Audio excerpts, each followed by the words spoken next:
Philippians chapter 4, verses 4 through 7, it reads this way: Rejoice in the Lord always. Again, I will say rejoice. Let your reasonableness be made known to everyone. The Lord is at hand. Do not be anxious about anything, but in everything by prayer and supplication with thanksgiving, let your requests be made known to God, and the peace of God, which surpasses all understanding, will guard your hearts and your minds in Christ Jesus. During the epidemic, I was in a local grocery store to see it for myself. Yes, all the toilet paper was gone, and so you have to ask yourself a question. Had everyone gone mad? I mean, what did toilet paper have to do with the coronavirus outbreak anyway? What we see is a result of panic, which is an offshoot from anxiety or fear. Panic will cause people to respond in an irresponsible and illogical manner. And yes, panic can cost lives. The scriptures tell us how to respond in adverse situations. We're not to panic. In Philippians, we read a passage that Paul wrote while awaiting trial in a Roman prison. He was likely to be executed, and amid this, he tells us to do more than just chill out. He gives us practical advice. In verse 4 of that passage, he tells us during these adverse circumstances, he commands us to rejoice in the Lord always.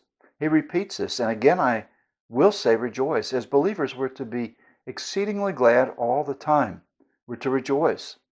As believers, we are to be exceedingly glad, and while we will not be happy with the uncomfortable circumstances that often come our way, we are to rejoice in our eternal relationship with Christ.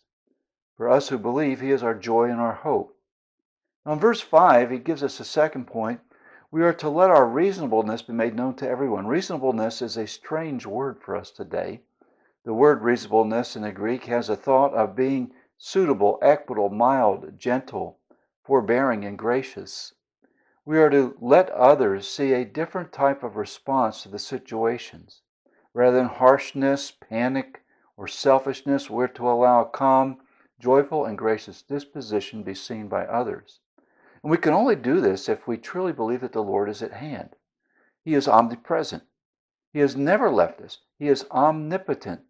The Lord is with us right in every circumstance. So the third thing is this: the Lord, or Paul, commands us to be not to be anxious about anything. We are not to fret or worry about what is happening.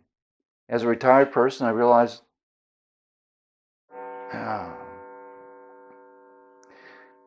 that the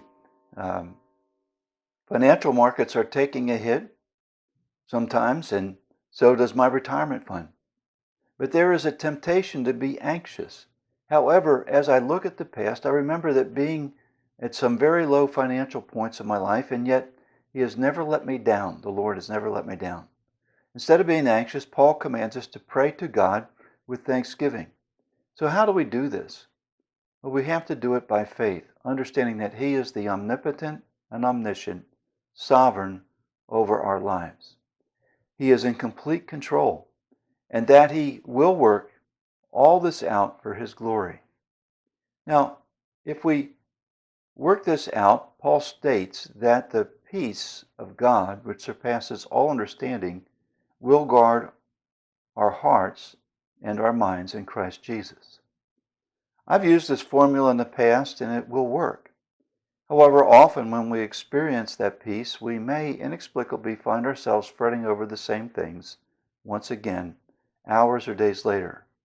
In this case, we must remind ourselves of these exhortations from Paul and repeat the process until peace fills our hearts once again.